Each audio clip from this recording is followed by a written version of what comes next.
Hello.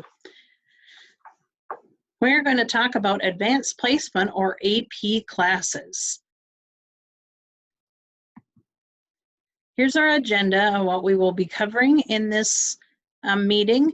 We are going to talk a little bit about an award that our school district won a few years back, some basics and benefits of AP testing and AP classes, homework expectations for AP classes, different study resources that are available to students that take AP classes, registration and how you would do that, and then some frequently asked questions. So like I mentioned, we have an award that the school district won back in 2016 that really drives what we do in our AP program and our AP classes. Back in 2016, our district won the Small AP District of the Year. That's a nationwide award, and it's not one you apply for. You're given based on your program and based on the results that your students have had with the AP exam. And so we're very proud of that. And like I said, that is something that we use to drive our program right now and continue to offer as many possibilities for students and give them the opportunity to push themselves, have high rigor in their day, and prepare them for life after high school. So if you're attending this or listening to this, you probably are considering taking AP classes or an AP class. And I guess the first thing and first question you might ask is, why should I take an AP class?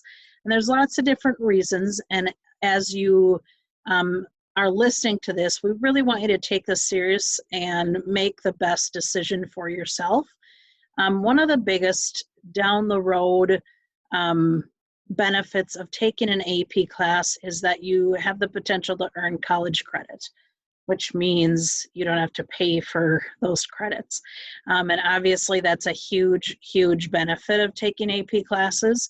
But there's other things along the way. As you're taking AP classes, or if you choose to take AP classes, they are high performance classes. So it's a way to challenge yourself.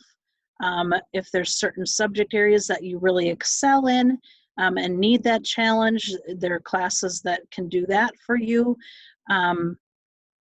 There are classes that are going to up the rigor, but like I said, there's some students that really need that challenge and to push themselves.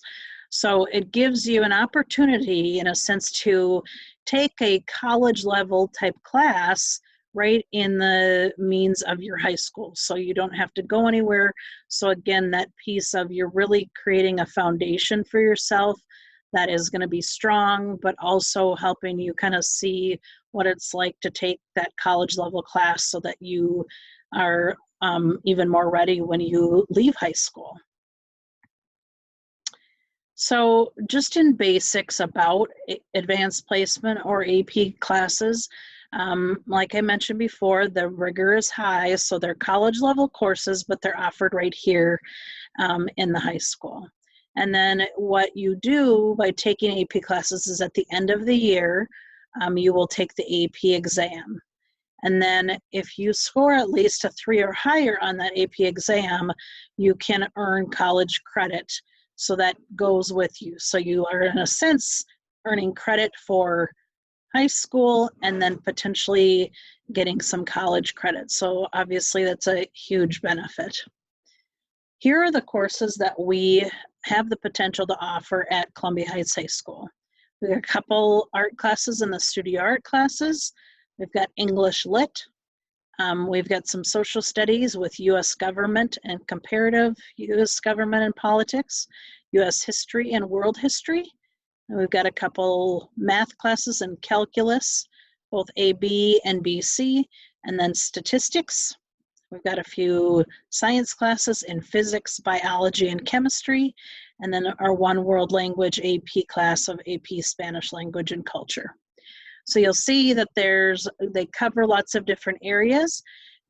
One of the things that isn't shown here is some of the other courses or other opportunities that are available in high performance classes are through ARCC, another program that we have that is for high performance and allowing students to earn some college credit. So what this means though is these are the classes that we have the potential to offer, and then what students sign up for and how many students sign up for each of the classes determines what classes are actually offered each year. So on a given year, you know, you might have many of these offered, and other years if students don't sign up, we might only have one in each subject area. It just kind of depends on the students and what they sign up for.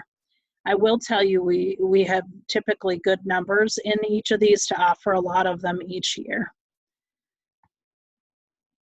So like I mentioned before, at the end of the school year, students take an AP exam. So this is a worldwide thing, and the College Board, which is the umbrella of AP, or the company that does AP, they set those dates. They're in May each year, but that's not something that we set as a school. The College Board sets those dates and says, here are when each of these AP exams are, and then we let students know because we don't have flexibility with that.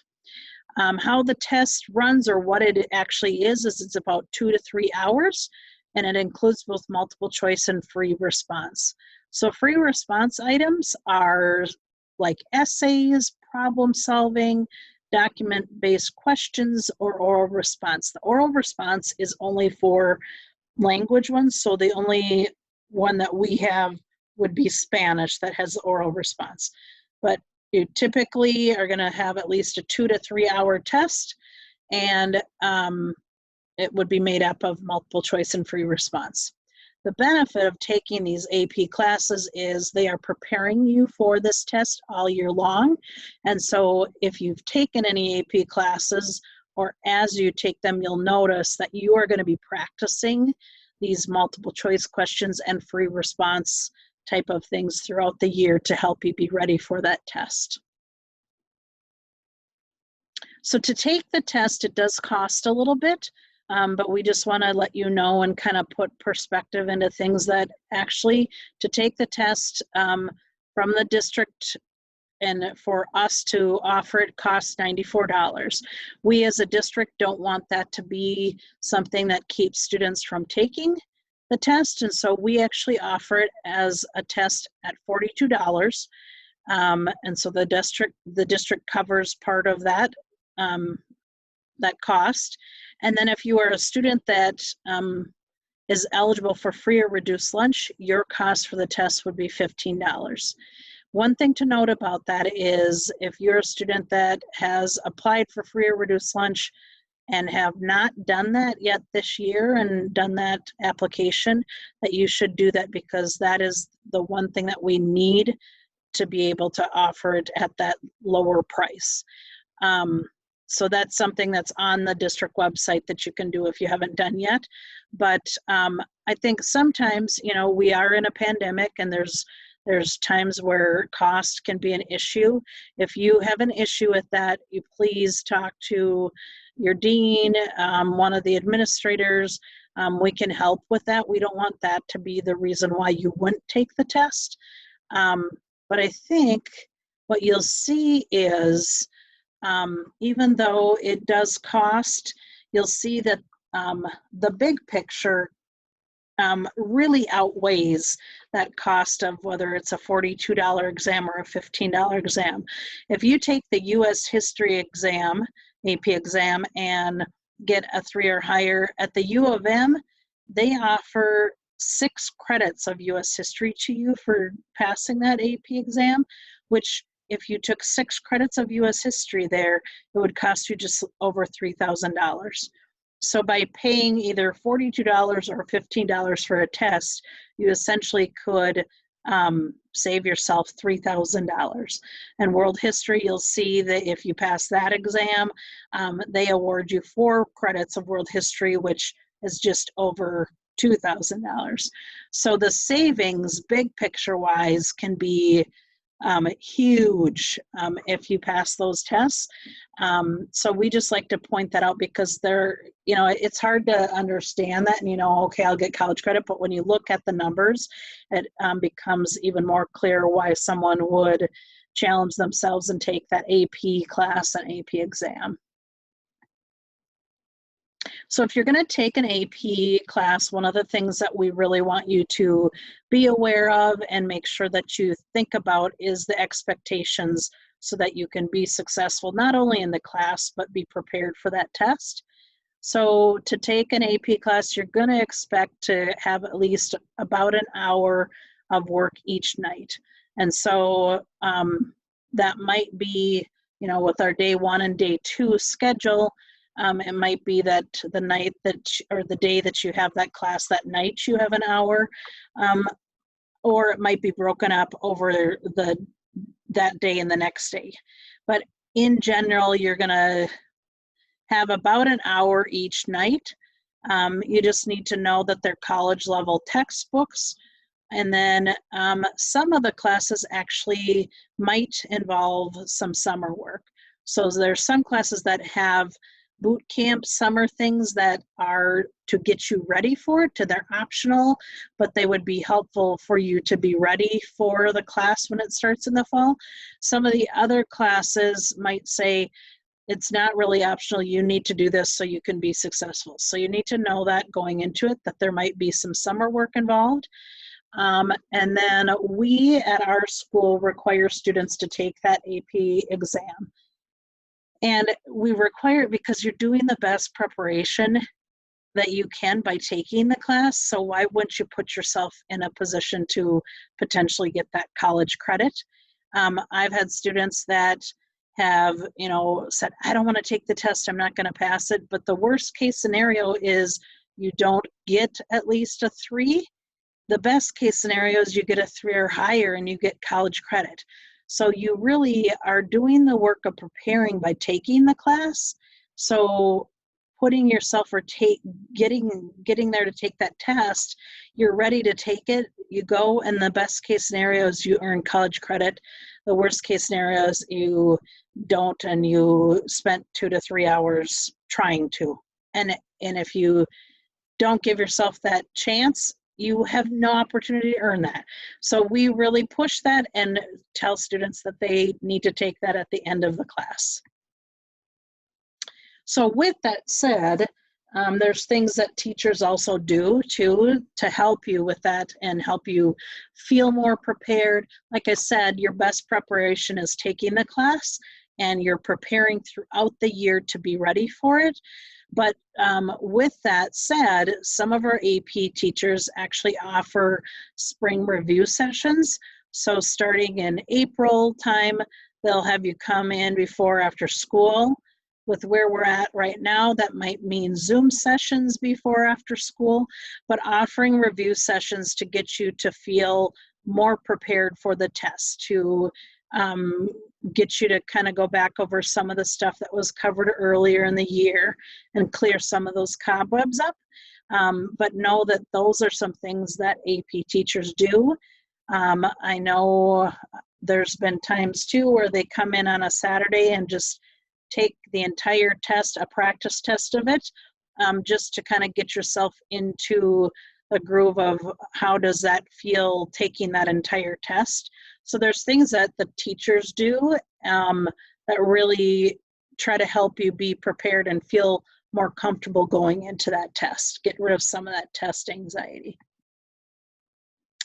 So after hearing all of this and you're thinking, okay, I'm ready, I want to take an AP class, I guess the really important information is for you to know how to register. So here are some things that we say students need to have and so that they can be successful. Is that good attendance is important. A teacher reference, I'll talk a little bit more about that in a second. You got to turn in the application with a writing sample, and then your academic record is solid to this point and you've done well in school. Specific GPA requirements or prerequisites for all AP classes are that you have to have at least a 2.5 GPA.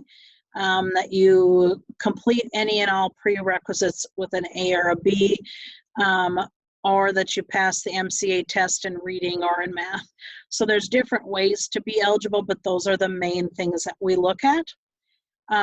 As far as the teacher reference goes, in previous years, we've had students that have had to get teacher letters of recommendation because of where we're at with the pandemic and everything. This year, you are going to, on your application, you'll see that it asks you for a teacher that would recommend you. So you're just going to give the name of a teacher. You don't have to worry about a letter of recommendation for that. And then also on the application, you'll see that there's a piece for the writing samples as well. The application itself is available on the Highlander Google Classrooms. That has been posted there. And so you can access that anytime and need to do that and complete it by December 16th. So it's a Google form, and you're going to complete it online, and then it goes directly to Mr. Miller. One of the things that you need to know is that when you have signed up and registered for these classes, there'll be something up on your application saying, I know that if I'm registering for this, I'm going to take the class. I know that I can't drop the class. We really want you to take the time to make sure about taking this class, because what we do is based on what students request and register for. That's how we determine our staffing and who we have teach each class and who we hire for things. So you'll see on the application those questions in that, and I will talk a little bit more about that in our frequently asked question portion of what does it mean if I've registered and something changes. But here are the details of registration and how you would go about doing that. December 16th, everything should be turned in by, and you can access it on your Highlander Google Classroom at this time. So for questions, I'm going to go over some of the frequently asked questions that we get when we give our AP presentation. And probably one of the first questions we get asked is, can I do both AP and ARCC classes? And the answer to that is absolutely you can. We want to make sure that you think about each of those classes and the workload and your workload within the rest of your classes, but also what are your things that you have going outside of school. We want you to figure out a balance. We want you to challenge yourself, but we want you to think seriously about that of what can I do and what can I do well, and so that you can learn as much as possible and challenge yourself, but also not make yourself feel completely overwhelmed with things too. So again, the question, can I do both AP and ARCC? Absolutely you can. One other question that we often get is, what is the benefit of AP versus ARCC or even PSEO? And there's lots of different benefits, and really honestly, depending on what you choose to do, whether it is AP or ARCC or even PSEO, it really is an individual decision. But I'm going to speak specifically to AP right now, since this is what we're talking about and this is this presentation. But here are some of the benefits of AP, is that it's on your high school campus, so you don't have to leave. You're taking the classes right here. They're also taught by your high school teachers, so it could be a teacher that you know already, you've got a relationship with. Typically the classes aren't going to be real big, and so it allows you that opportunity to get to know the teacher very well, and then also access to getting help from them either before or after school are some benefits of those AP classes. Like I mentioned earlier too, AP is a national program, and so the benefit of taking AP classes is if you don't know where you're going to go to college after high school, you know, sometimes you don't know that as a 10th grader or 11th grader, and sometimes even as a 12th grader. But if you decide to go to school, say in the East Coast or the West Coast, you're going to go down south. AP being a national program, really you have the benefit of not worrying about those credits going with you, whereas taking classes through the ARCC or PSEO, there's not always a guarantee that those schools will accept those credits. And so that's another benefit of AP. The other benefit, or one of the other benefits I would say, would be the class itself is what's preparing you for the test. So you don't have to do any separate studying for it, self-studying.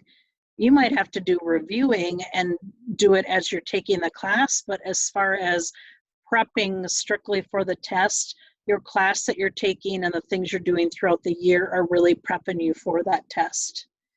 And again, I just want to go back to that piece of it's really an individual decision.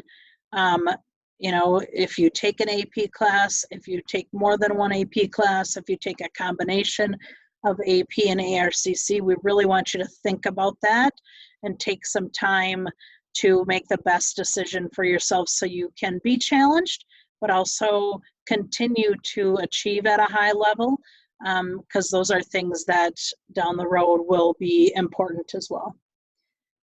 One other frequent question we get is, can I drop an AP class if it gets too hard for me? And the real quick answer to that is no, but there's more pieces to that. So when registering for this, you have to do this and complete this application by December 16th, like I said. But if something changes by June 1st, if you let us know that you are not able to take that or have some different plans in mind, then you would be able to drop that class if you let us know by June 1st. After that point, you are not allowed to drop. So at that point, then we're going to have to talk with you about what can we do to get you some support. We got to work with your teacher. But once you're in the class and school has started and it's after that June 1st, you are not able to drop an AP class. Another frequent question is, where can I find this application? Talked about this earlier, but I want to reiterate that the applications are found on the Google Classroom.